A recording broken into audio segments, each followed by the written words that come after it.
Hello, good morning. My name is Lauren Buffa and I'm here at the Culinary School of Fort Worth. This is in our series of how-to videos for you today. I'm going to demo how to make macarons. So the first step that we're going to be doing whenever we make macarons is to make our filling. Particularly if we are making a ganache, which is what I'm going to show you how to do today. I'm going to show you how to make a cherry flavored chocolate ganache. So we are starting this ahead of time, ahead of making our actual shells for the macarons so that it has time to set up and firm up for us. Otherwise it's too soupy to be able to fill our macarons with.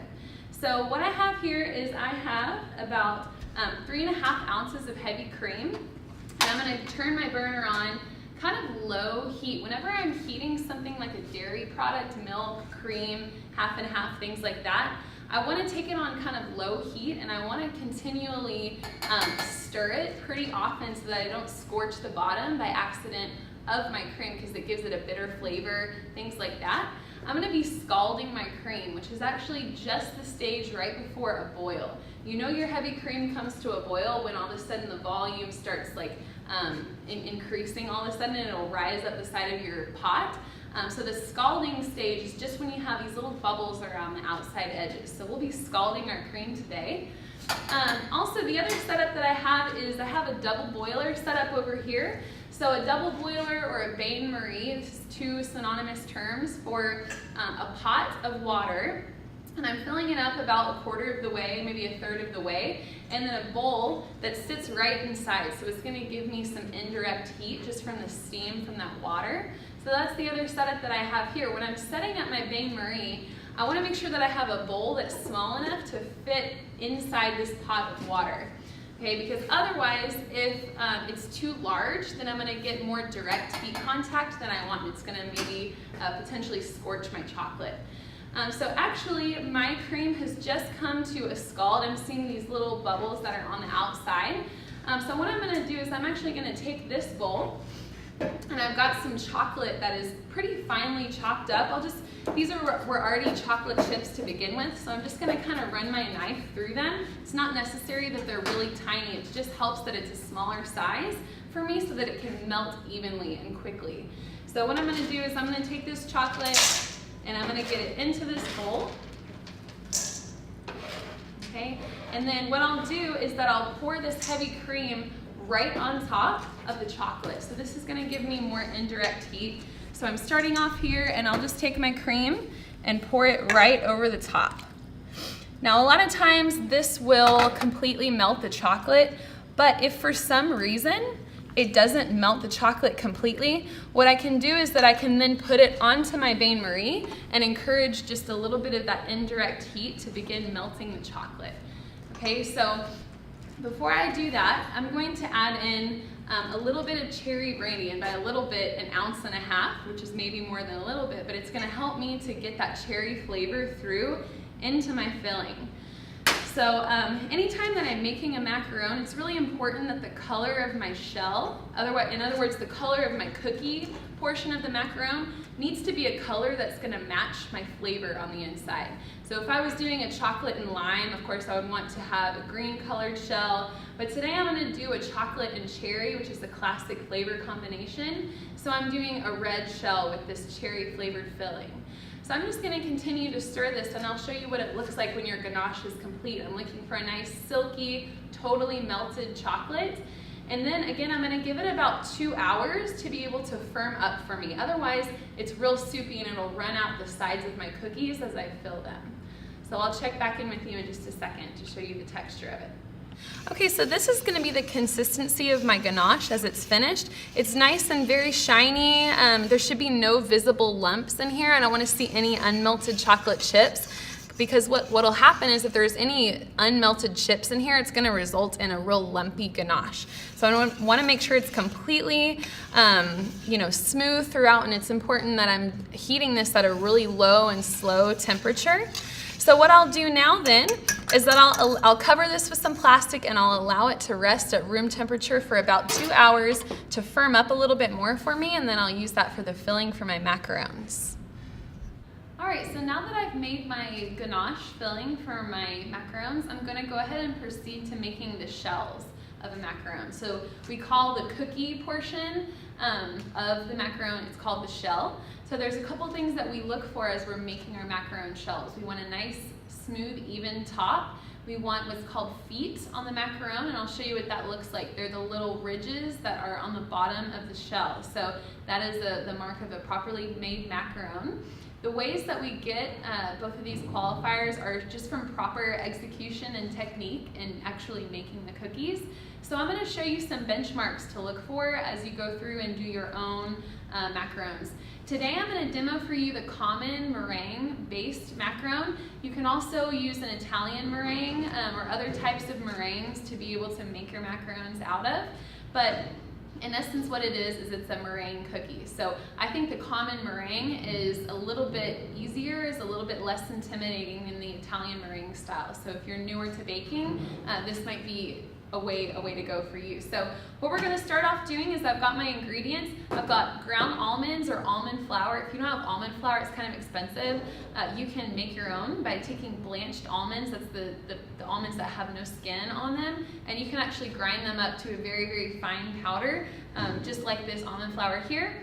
We have confectioner's sugar also. So what I'm going to do is I'm going to pop both of these into the processor. What I'm doing is it's going to blend these together for me, so I have like a flour that I'm using, and it's also going to, the powdered sugar is going to dry out the almond here, so it's going to be able to absorb like all the liquid that I'm putting in my formula better. So whenever you put it into your food processor, use the standard blade attachment, and you want to put your almonds into the processor first, because what happens if you put your powdered sugar first, it like cakes to the bottom, and so it's a good idea to be able to put that almond in there first. So what I'm going to do is I'm just going to take this and blend it up. It'll look a nice light brown color. I'll show you what that looks like in just a moment.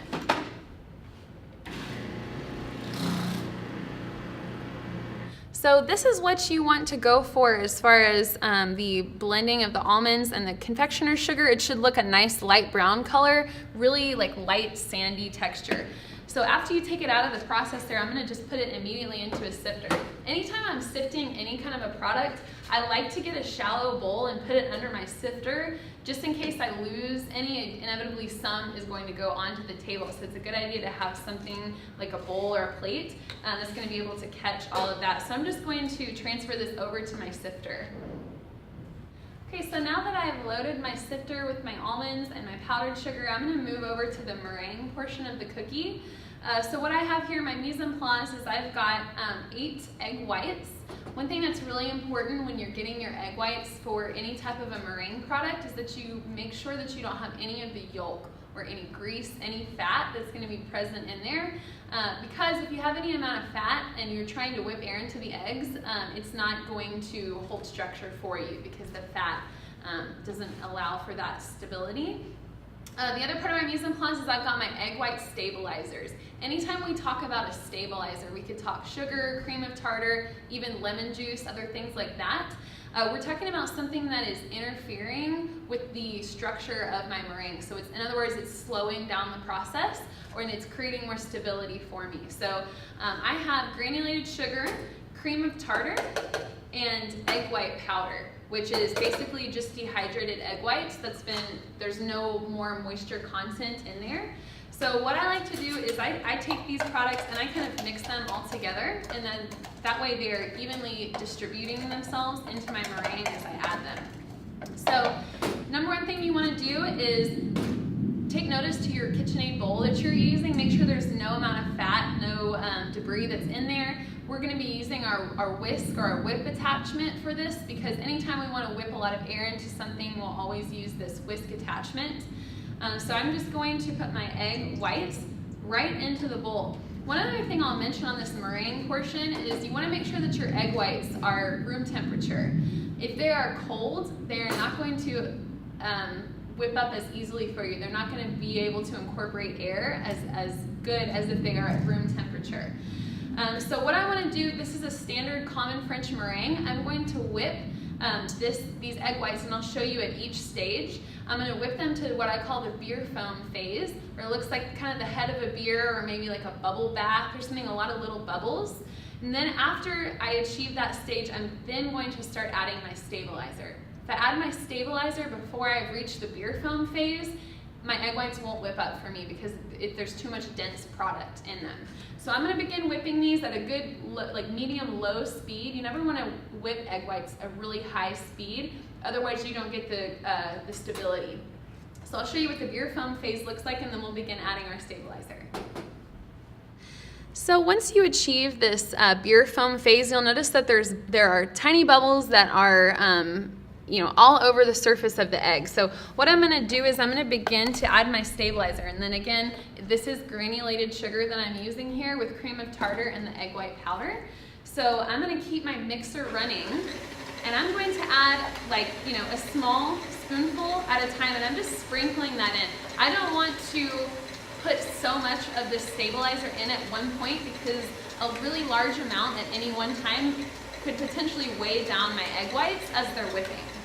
So I'm just going to add this spoonful at a time, let it incorporate for about 10 seconds before I add the next spoonful of it. And once I achieve the soft peak phase, I'll show you guys what that looks like.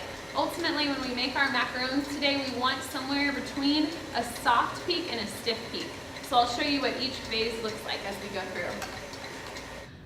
All right, so I've achieved the soft peak phase. I want to show you what that looks like. So what I'm going to do to see where I'm at, so I'm going to take my attachment. I've disconnected it from the machine. I'm going to dip it straight into my meringue, straight out, and then I'm going to turn it over, and then I'll see that my meringue is very, very curved all the way over. So I'm noticing that it's a very soft peak.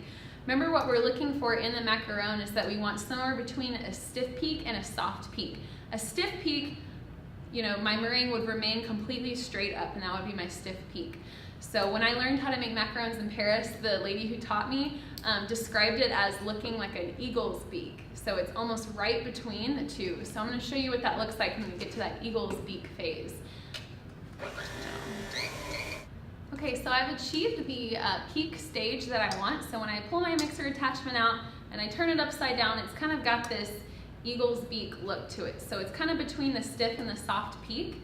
So it's at this point that I'm going to color my meringue. So I'm coloring it before I add my dry ingredients into the mix because it's going to allow that color to distribute a lot easier throughout my product because it's much less dense than the batter will be that I create. So what I've got here is I've got two colors of food coloring, and actually what it is, it's a powdered food coloring. So you can see that it's actually like a granulated powder that you're adding to your product. The advantage of using the dry coloring as opposed to a liquid coloring, particularly like we've got the dry, the gel, and the liquid. So you don't want to add too much moisture content that's not necessary to your formula. Because what happens is it causes cracking. You won't develop your feet if your batter is too wet. So it can be an advantage for you if you're coloring your product with actually a dry color. You can buy the dry color on Amazon or other places online. They'll sell those. So just a little bit goes a long way. I take a knife and kind of just tap a little bit into the meringue. And I'm going to use my actual mixer attachment to fold the color in for me. It's going to be a little bit easier than me working it in myself. I'm trying to go for kind of a cherry red. Remember, our ganache filling that we made is a chocolate and cherry. So I'm going to try to go for a cherry-ish color. And remember, adding a small amount at first, you can always build up on color. But if you accidentally go over how much color you want, you can't necessarily take it away. So I like to add a small amount in the beginning and then just keep going. So I'll show you when we get to the color. If you want it, you can come take a look at what it looks like in the mixer if you'd like. And it's just whisking the color in for me until I have the desired color. Keep in mind that your color might fade slightly after you add your almonds and confectioner's sugar mix to it, but it's pretty much going to be true to color from this point. Okay, so now that I've worked in all of my dry ingredients into my macaron batter, this is what it looks like. Actually, you'll see that I've lost a lot of volume, which is what I'm going for. I want it to look, to me it almost looks kind of like bubble gum or toothpaste. Some people online will describe it as looking like lava, which I've never seen lava, so I can't say, but maybe. So one thing also is if you have real big lumps of like almond flour that are remaining in your sieve, it's not necessary to incorporate into your batter. Just put that to the side, because what can happen is it can clog your pastry tip. So now that I'm done with my folding process, this is the technique to know when you're done folding. It's very important. If you underfold or overfold your batter, your cookies are likely to not turn out. So what you want to look at, maybe if you wanted to come take a look at my bowl, I'll show you. What I normally do is I take my spatula and I get a large amount on the spatula, and I'm going to turn it upside down and allow it to form ribbons by moving it from side to side.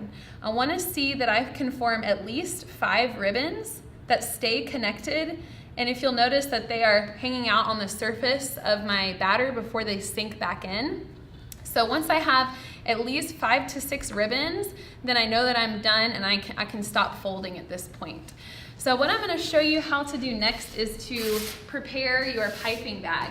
Because this batter is very liquidy, it's a piped cookie, so we need to pipe it from a piping bag.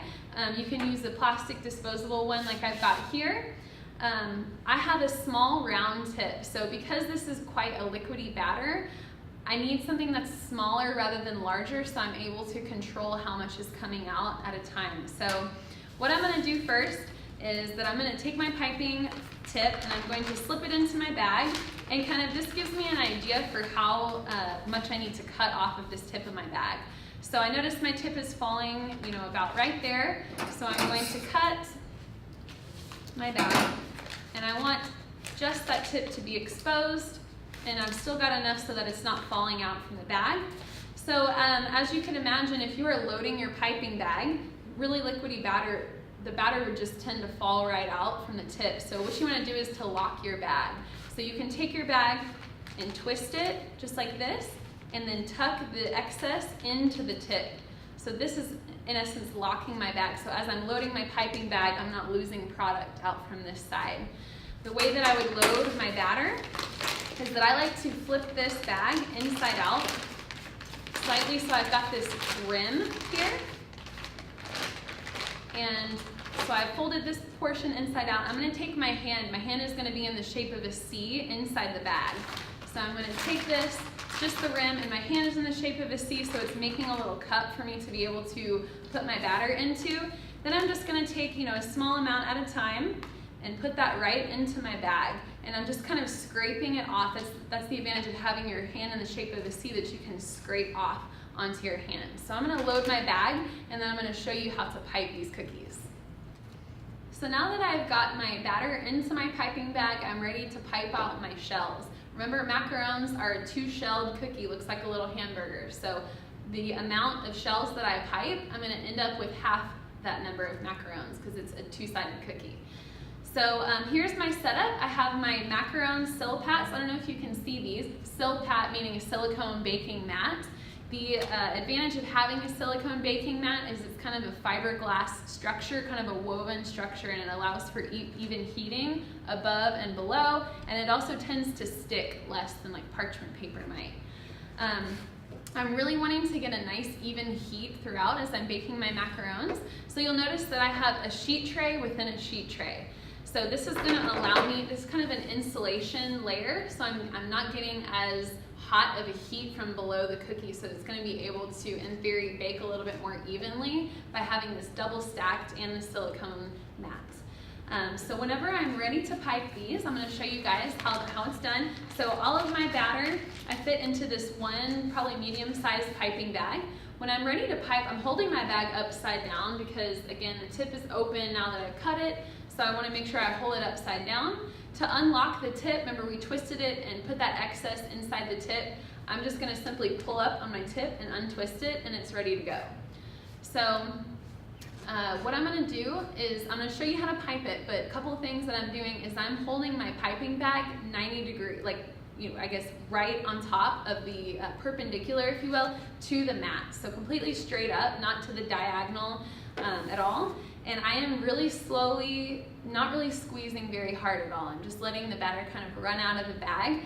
When I'm ready to flick off from the first cookie, I'm gonna stop squeezing and then make the shape of a backward C as I kind of flick off. So I'll show you what that looks like. So straight on here, very slowly I'm piping, just letting it slowly come out, stop squeezing, flick off. Okay, so pipe, stop squeezing, and flick off. Okay, so you wanna see if you can leave your piping tip at a level point. So if you're leaving it level, then you shouldn't have too much of a spike in the middle of your cookie. So this little backward sweep that I'm doing is allowing me to release my tip. Okay, so I just want to get these as uniform as I possibly can, again, because it is a sandwich cookie, so I need the sizing to match up with each other so that it's not going to be one small cookie on top of a big cookie. So that's why having these baking mats that are already pre-measured with circles is really helpful for me. Otherwise, what you can do is you can take a piece of parchment paper at home and trace a bunch of little circles with a Sharpie or a pen or something, and then don't forget to flip it over before you actually pipe onto it. Otherwise, you might transfer some of that Sharpie like onto your cookie. So once I have all of these piped, what I'm gonna do is I have a fan set up here by my speed rack, or you can put it on a shelf or something like that. But you want the fan to be able to blow over the cookie for about 15 minutes before you bake it. So what that does is it's gonna allow a crust to develop. It's gonna kind of dry out the surface of my cookie. And by doing that, it's going to prevent cracking in the oven. It's going to help evenly heat my cookie and for it to maintain its structure a little bit better. So I'm going to pipe these cookies, let them rest with the fan for 15, and then we'll pop them in my oven. I'm baking this in a convection oven about 300 degrees, but you could also bake it in a still oven, and it might just increase your bake time a little bit. Usually these guys bake for about 12 to 15 minutes, and I'll show you what that looks like whenever they come out of the oven.